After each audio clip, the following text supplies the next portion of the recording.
ሰላም ለእናንተ ይሁን። አእምሮን መጠበቅ ወይንም ጋርዲንግ ዘ ማይንድ የሚል ፖድካስት ጀምሬያለሁ ማለት ነው። ከዛሬ ጀምሮ ቅዳሜ እንግዲህ በቻልኩት አቅም ቅዳሜ በሳምንት አንዴ ይሄንን ፖድካስት ለአድማጮችና ለተመልካቾች ይዤ እቀርባለሁ። ይሄንን ሀሳብ ወደ እኔ ያመጣው በተማርኩት ትምህርትና በምሰራበት መስሪያ ቤት ብዙ ያየኋቸው ችግሮች አብዛኞቹ የሰዎች ችግሮች ከአእምሮአቸው ጋር የተያያዙ ናቸው። ጤነኛም ሰው ሆነ አእምሮ ችግር ያለበትም ሰው አብዛኛው ችግሮቻችን እለት የሚገጥሙን አብዛኛው ችግሮቻችን ከአስተሳሰባችን ጋር ከአእምሮአችን ጋር የተያያዘ ነው እና ስለዚህ የሰውነታችን ደግሞ ዋና ፓርት የሰውነታችን ዋና አዛዥ አእምሮአችን ስለሆነ እሱ ላይ ማተኮር ሰው አእምሮ ከተጠበቀ ሰውየው ተጠበቀ ማለት ነው። የተጠበቀ አእምሮ ሰውየውን መልሶ ይጠብቀዋል ብዬ ወደ ማመን ደረጃ መጣሁ ማለት ነው። የተጎዳ አእምሮ ደግሞ ሰዎችን ከምንም ነገር ሊጠብቃቸው አይችልም ማለት ነው። ለምንድን ነው አእምሮአችን እንደምናውቀው እኛን ከእንስሳት የሚለየን? ሰውን ከእንስሳት የሚለየው ማሰብ መቻል ነው። እንስሳቶች ይበላሉ፣ ይጠጣሉ፣ ይባዛሉ። ነገር ግን ከሀሳብ ጋር ከአእምሮአቸው ጋር የተያዘ አስበው አቅደው የሚያደርጉት ነገር የለም። በደመ ነፍስ ነው። እንደዛ እንዲሆኑ ስለተፈጠሩ ነው። ለዚህ ነው እንስሳቶች ስታያቸው አያድጉም፣ እድገት የላቸውም። እንስሳት ላይ በመጠን ሊያድጉ ይችላሉ፣ በአስተሳሰብ ግን እያደጉ የሆነ ነገር እየፈጠሩ እየሰሩ አይሄዱም። ሁሉ ያው ነው። የምናየው ፈረስ ድሮም ፈረስ ነው፣ አሁንም ፈረስ ነው፣ ያው ነው። ላሙም ላም ነው፣ በጉም በግ ነው። አይቀየሩም፣ አይለወጡም። ምክንያቱም አእምሮ ስለሌላቸው መቀየር አይችሉም። ሰው ግን አእምሮ ስላለው ይቀየራል። ለዚህ ነው አሁን በዓለማችን ላይ የምናያቸው የተሰሩ ነገሮች ሁሉ በሰው ነው የተሰሩት። ለምን ስንል ምንድነው ሰውን የለየው ታዲያ ስንል አእምሮ ነው። ሰው አእምሮ ስላለው በአእምሮ ስለሚያስብ አእምሮን ተጠቅሞ አካባቢውን ቀይሮ ጥንት ከነበረበት ደረጃ ዛሬ ይኸው የምናይበት በጣም የሚያስደንቅ የእውቀት ደረጃ ላይ ተደርሷል። ያም የተደረሰው በአእምሮ ነው። ስለዚህ አእምሮ ላይ ማተኮር ለሰው ልጅ ወሳኝ ነው። የአእምሮ ጤንነት ወሳኝ ነው። that's why guarding the mind አእምሮን መጠበቅ አልኩት። የሚጠበቅ ነገር ነውና ሰዎች ለምሳሌ ብዙ ሰዎች እጃቸው ደህና ሆኖ እግራቸው ደህና ሆኖ አይናቸው ደህና ሆኖ አእምሮአቸው ግን ችግር ስላለበት ብቻ የአእምሮ ህመምተኛ ሆነው ቁጭ የሚሉ ሰዎች አሉ። እግራቸውም እጃቸውም አይናቸውም ጆሮአቸውም ደህና ነው። አእምሮአቸው ላይ እክል ካለበት ግን በቃ በሽተኛ ነው። ሁሉም አካል በሽተኛ ይሆናል። ሌሎች ሰዎች ደግሞ አሉ እግራቸው ችግር አለበት፣ እጃቸውም ችግር ሊኖርበት ይችላል፣ አይናቸው ላይ ችግር ሊኖር ይችላል። አእምሮአቸው ግን ጤነኛ እስከሆነ ድረስ እንደ ማንኛውም ሰው ተምረው ሰርተው ይኖራሉ። አእምሮአቸው ስላልተነካ እጃቸው ላይ ችግር ይኖራል፣ እግራቸው ላይ ችግር ይኖራል፣ አይናቸው ላይ ችግር ይኖራል። አእምሮአቸው ግን ጤነኛ እስከሆነ ድረስ ማንኛውም ሌላ ሰው የሚያደርገውን ነገር አድርገው ሲኖሩ አይተናል። ስለዚህ ሰዎችን የሚለያቸው ከእንስሳትም የሚለያቸው ሰውንም ከሰው የሚለየው አእምሮው ነው ማለት ነው። አእምሮአችንን መጠበቅ፣ አእምሮአችንን ጋርድ ማድረግ፣ ከተለያዩ ነገሮች ከሚጎዱት ነገሮች መጠበቅ፣ እሱ ራሱ አእምሮ መልሶ እኛን እንዲጠብቀን አደረገን ማለት ነው። አእምሮን የተለያዩ ነገሮች ሊጎዱት ይችላሉ። ለምሳሌ እነዚህ ፋስት ፉድ የምንላቸው ነገሮች፣ ፋስት ፉድ ይሄ ፕሮሰስድ የሆነ ቤት ውስጥ ያልተሰራ ከሬስቶራንቶች የሚሸጥ ከእንደነ ማክዶናልድ አይነት ፋስት ፉዶች አእምሮን ይጎዳሉ። ምክንያቱም አብዛኛው በፋት በሹገር በአፍ ላይ ብቻ በሚጣፍጥ ነገር የተሞላ ስለሆነ ፋስት ስለሆነ ይጎዳል። ለምሳሌ 30% የአእምሮ ችግር ያለባቸው ሰዎች 30%ዎቹ ጥናት ተደርጎ ፋስት ፉድ የሚበሉ ሰዎች ሆነው ተገኝተዋል። ሌላው ደግሞ አልኮሆል። ባለፈው አመት በዓለም ላይ ወደ 2 270 ሺህ የመኪና አደጋ የደረሰው ከአልኮል ጋር በተያያዘ አደጋ ነው። አልኮል ምን ያደርጋል ስንል አእምሮ ላይ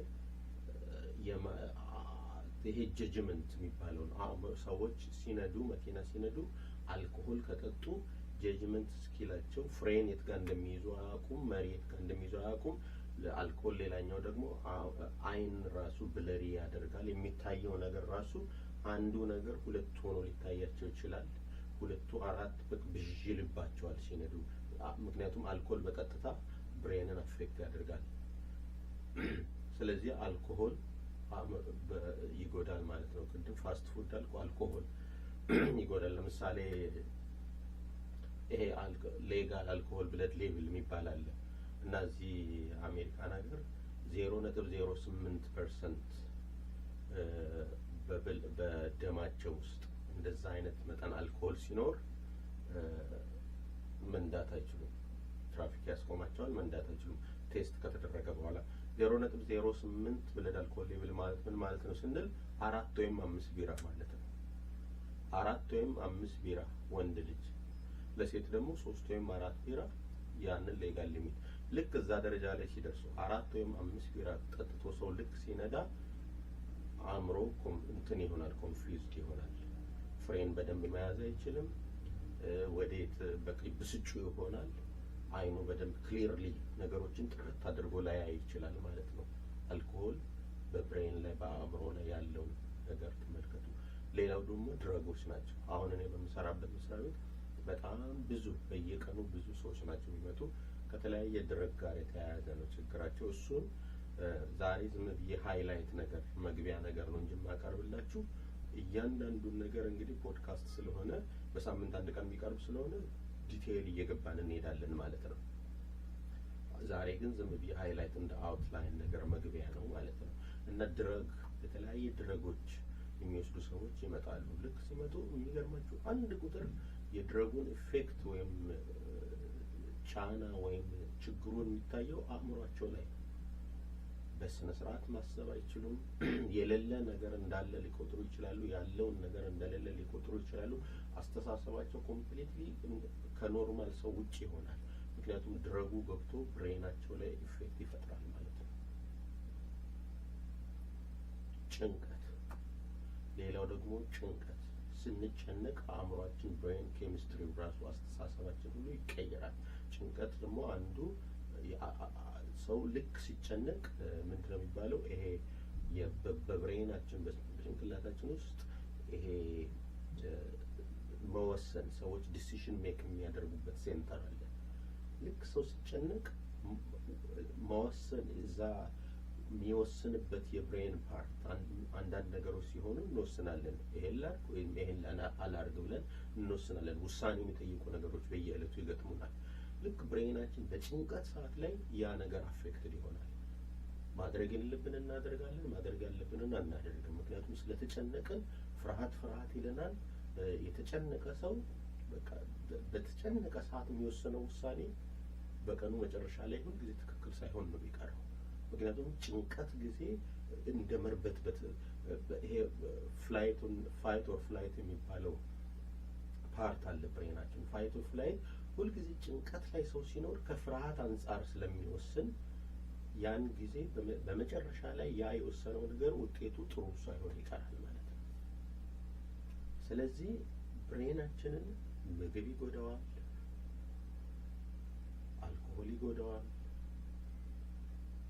ድረጎች ይጎዱታል፣ የተለያዩ ጭንቀቶችና ፍርሃቶች ይጎዱታል። ለምሳሌ ሌላው ደግሞ እንደዚህ የሚጨሱ ነገሮች፣ ሲጋራዎች፣ ማሪዋናዎች፣ እነሱ ደግሞ ትልቁ ችግር ካርቦን ዳይኦክሳይድ የተቃጠለ አየር ስለሆነ ውስጣችን የሚገባው የተቃጠለ አየር ደግሞ በብሬናችን ብሬን የሰው ብሬን ኮንቲኒየስሊ 24 ሰዓት ኦክሲጂን እና ግሉኮስ ይፈልጋል 24 ሰዓት። ስለዚህ ኦክሲጂን ደማችን ውስጥ ኦክሲጂን ወደ ብሬናችን ትራንስፖርት እንደመሆኑ ፈንታ ልክ ሰዎች ሲያጨሱ ግን ካርቦን ዳይኦክሳይድ ወይም ካርቦን ሞኖክሳይድ የተቃጠለ አየር ነው የሚሄደው። መውጣት የሚገባውን አየር ያስገቡታል ማለት ነው የሚያጨሱ ሰዎች። ልክ ያ ሲገባ ብሬናችን ውስጥ የኦክሲጂን ሌቭሉ ይቀንሳል።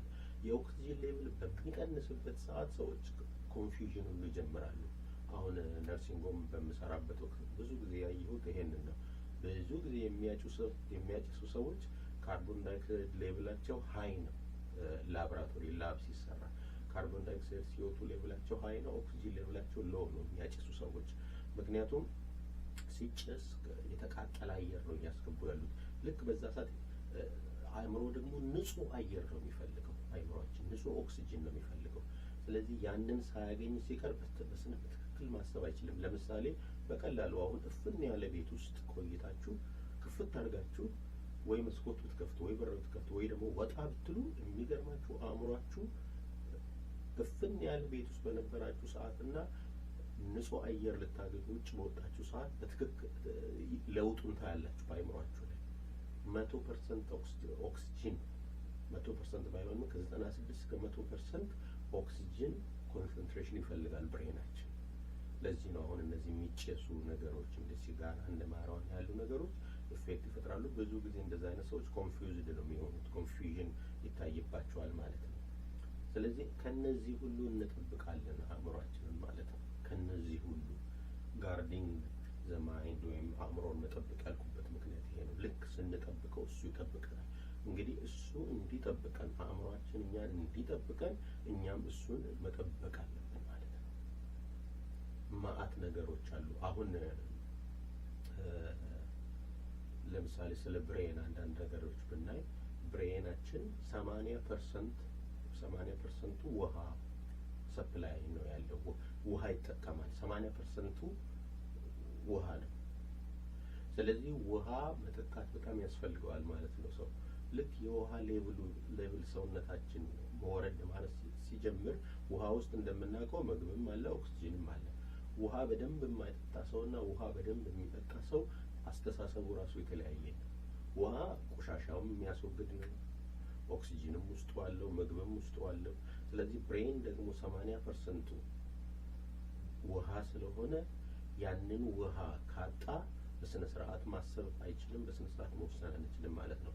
ሌላው ደግሞ ይሄ ብሬናችን 20% የኤሌክትሪክ ፓወር የሚያመነጭ ፓወር አለው። ያ ፓወር ደግሞ የሚያገኘው ከምግብ ነው። የተመጣጠነ ምግብ መብላት አለብን። ቅድም እንዳልኳችሁ 24 ሰዓት ኦክሲጅን እና ግሉኮስ ሰፕላይ። ግሉኮስ እንግዲህ ከምንበላው ምግብ የሚመጣ ነው። እሱ ለብሬናችን ፓወር ነው፣ ኃይል ነው። እና ብሬን ልክ እንደ አሁን ኢትዮጵያ ውስጥ ያሉ ላይቶች አምፑሎች አሉ አይደል? ኢትዮጵያ ውስጥ ያለ ላይት ከ10 እስከ 60 ዋት ነው ኃይል የሚያመነጩት፣ ከ10 እስከ 60 ዋት። ስለዚህ አንድ አምፑል ባለ 10 ዋት የሚያመነጭ ኃይል ለአንድ ሩም የሚሆን ብርሃን የሚያመነጭ አምፑል አለ። አእምሯችን ግን 20 ዋት ፓወር ነው የሚያመነጨው፣ ደብል ማለት ነው። ኢትዮጵያ ውስጥ የምናየው አምፑል ቤት ውስጥ የሚሰቀለው ያንን ያክል ፓወር ይመነጫል ከብሬናችን። ስለዚህ ነው ጭንቅላታችን አይታችሁ ነው በጣም ስንጨነቅ ወይም በጣም ስናስብ ይሞቃል። ምን ማለት ነው? የኤሌክትሪክ ፓወር በቃ እየጨመረ ነው፣ ከረንቱ ማለት ነው። ፓወሩ እየጨመረ ነው ማለት ነው። ውሃ ሳንጠጣ ስንቀር ምን ይሆናል?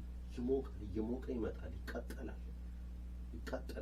ልክ ድስት እሳት ላይ ጥደን ውሃ ከሌለው እየሞቀ እንደሚሄድ እንደዛው ጭንቅላታችንም ውሃ ካልጠጣ ንጹህ አየር ካላገኘን እየሞቀ ይሄዳል። ምክንያቱም 20% ዋት የሚሆን ኤሌክትሪክ ያመነጫል። ኤሌክትሪክ ያን ያህል ነው። እንግዲህ እንዴት አድርገን ከስንት ነገር እንደምንጠብቀው ተመልከቱ።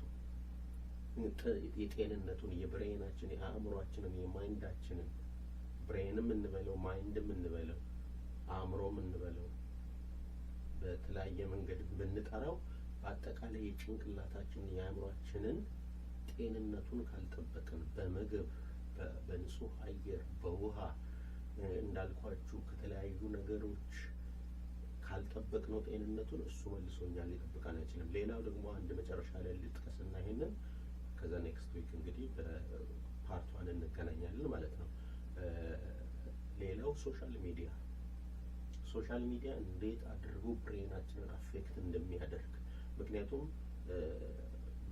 በአእምሯችን ውስጥ 96% የምንወስናቸው ውሳኔዎች የሚገቡት በአይናችን ነው። በአይን ይገቡና ውሳኔውን የሚወስነው ደግሞ ጭንቅላታችን ነው ማለት ነው። ሶሻል ሚዲያዎች ትልቁ ችግር ምንድነው? ለምሳሌ ኮምፒውተር ላይ ስለ ኮምፒውተር የሚያውቁ ሰዎች ጊጎ የሚሉት ቃል አለ። ጊጎ ማለት ጋርቤጅ ኢን ጋርቤጅ አውት ማለት ነው። ምን ማለት ነው? ለኮምፒውተር ዳታውን ወይም ኢንፎርሜሽኑን ሮው ዳታውን ጥሬ ኢንፎርሜሽኑን ብንሰጠው እኛ ነን። ኮምፒውተር ስራው ፕሮሰስ ማድረግ ብቻ ነው። ፕሮሰስ ያደርግና ውጤቱን ይነግርናል። አይምሯችንም እንደዚህ እንደ ጊጎ ነው። ጋርቤጅን ጋርቤጅ አውት ምንድነው? የማይረባ ነገር ለአይምሯችን ሰጥተነው ጥሩ ነገር መልሶ ሊሰጠን አይችልም ፕሮሰስ አድርጎ። ስለዚህ የማይረባ ሀሳብ የማይረባ ነገር ካየን የማይጠቅመውን ነገር ካሳየነው የሚገርማችሁ መጨረሻ ላይ ውጤቱን በእኛ ህይወትም የሚመጣው ውጤት የማይረባ ነገር ነው የሚሆነው። ልክ ቆሻሻ አስገብተን ኮምፒውተር ውስጥ ቆሻሻ ማለት ሮንግ የሆነ ኢንፎርሜሽን ለኮምፒውተር ሰጥተን ራይት የሆነ ኢንፎርሜሽን እንዲሰጠን መጠበቅ አንችልም። የሰጠነውን ነው መልሶ የሚሰጠን ጭንቅላታችንም ማለት ነው። ስለዚህ በሶሻል ሚዲያን ስንመለከት ፊልተርድ ያልሆነ ሁሉም ማአት ነገር ዛሬ አሁን ብዙ ሱሳይዶች፣ ግድያዎች፣ ህፃናት ራሳቸውን እያጠፉ የተለያየ ነገሮች በመሳሪያ እንደ ይኸው ዛሬ የምንሰማቸው ዜናዎች ሁሉ ይሄን ሁሉ በዲቴል እንሄድበታለን። ፖድካስቱን ሲጀምር ብዙ ነገሮች የምናየው ሶሻል ሚዲያው በከፍተኛ ሁኔታ ብሬናቸውን አስተሳሰባቸውን ቀይረው እንዴት መተኮስ እንዳለባቸው ሁሉ ከሶሻል ሚዲያ ላይ ይማራሉ። ጥላቻውንም ምኑንም ብዙ ነገር በቃ ብዙ ነገር ከሶሻል ሚዲያ ላይ። ስለዚህ ሶሻል ሚዲያ ራሱ ከዛ ራሱ እንጠብቃለን ማለት ነው አእምሯችን። በዚህ ዘመን ደግሞ ድሮ እንግዲህ ምግቡ ምን እንላለን፣ አሁን በዚህ ዘመን ደግሞ ከሶሻል ሚዲያ ራሱ እንጠብቃለን ማለት ነው። እኛንም እንጠብቃለን፣ ልጆቻችንንም እንጠብቃለን ማለት ነው። ስለዚህ አእምሮን መጠበቅ የሚለው በጣም ሰፊ ርዕስ ነው። ጊዜውም አይበቃልም። ስለዚህ የተለያየ ነገሮች አብረን ነው የምንሰራ ይሄንን ስራ እና የተለያየ ጥያቄ ያላችሁ ሰዎች ስለዚህ ጉዳይ ተናገር ይሄን ነገር እንዲትሉ ብላችሁ ሀሳብ አቅርቡ። ፖድካስቱን ማቀርብላችሁ እኔ ኤርሚያስ ከበደ ነኝ። አመሰግናለሁ። ለዛሬ ኢንትሮዳክሽን መግቢያው ይሄ ነው። አመሰግናለሁ። እየተሻሻልን እንሄዳለን ማለት ነው። አመሰግናለሁ። ታንኪዩ